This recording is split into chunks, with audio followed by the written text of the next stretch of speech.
Hej, nu skal I se, hvordan man kan få lommeregneren til at bestemme en stamfunktion for sig. Den funktion, vi gerne vil finde stamfunktionen til her, det er den, der hedder f af x, lige med kvadrat under x plus 2x i anden. Her har jeg bare lige tastet den ind på lommeregneren, og også gemt den, sådan at lommeregneren nu ved, at det er funktionen f, der ser sådan ud. Når man så vil bestemme stamfunktion, så klikker man på menu, så vælger man nummer 4, differential og integralregning. Herinde vælger man så det, der hedder integral. Og I ved jo, finde integralet af en funktion betyder netop at finde stamfunktionen til en funktion. Så kommer der sådan et udtryk her frem.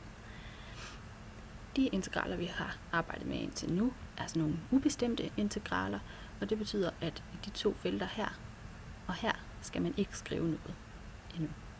I stedet for skal man skrive i det felt hernede. I feltet her skal man skrive den funktion, som man vil integrere, og det er jo altså den her f af x, som vi har stående her.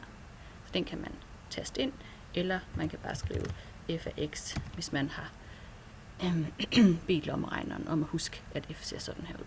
Det har jeg jo gjort, så jeg skriver bare f af x. Og her skal man så skrive, hvad det er, man skal integrere med hensyn til, og det er jo x i det her tilfælde, så der skriver vi et x, og så trykker man på enter. Og så finder lommeregneren stamfunktionen, eller integralet, om man vil. Den ser altså sådan her ud. Det, man skal huske, er, at det her det er jo bare en af stamfunktionerne, så man skal altid huske at lægge en konstant til. Så alle stamfunktionerne til funktionen f er givet ved det her, altså den stamfunktion, som lommeregneren fandt, plus en eller anden konstant.